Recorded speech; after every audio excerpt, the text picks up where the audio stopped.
Welcome to our JavaScript error handling tutorial. In this video, we will cover the basics of error handling and how to write a robust code.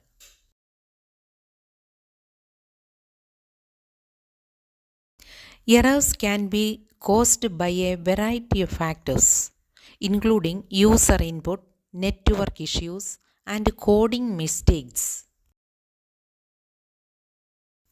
There are several types of errors that can occur in JavaScript, including syntax errors, runtime errors, and logical errors. Try-catch blocks are used to catch and handle errors that occur in our code.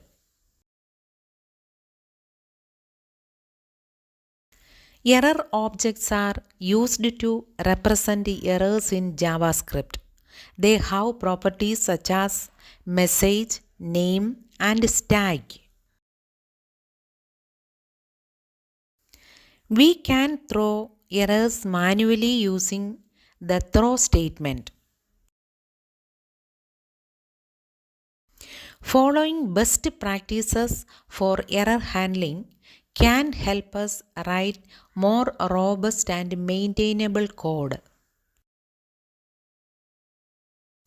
There are several common mistakes that can be made when handling errors.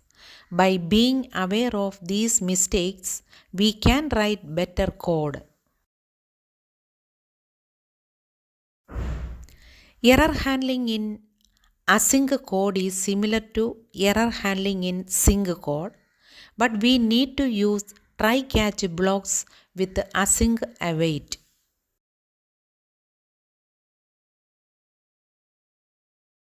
I hope this video has helped you understand error handling better. Thank you for watching. There are several advanced techniques that can be used to handle errors in JavaScript, including error boundaries, custom error classes, and try-catch blocks with async await.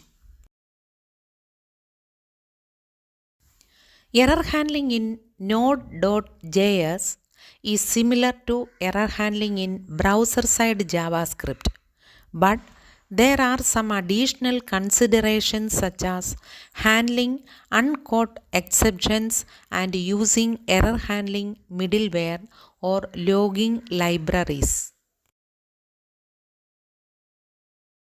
Following best practices for error handling can help us write more robust and maintainable code.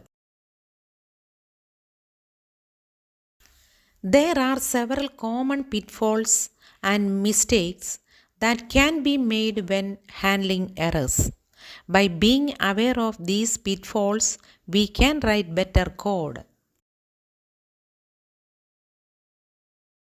I hope this video has helped you understand error handling better. Thank you for watching.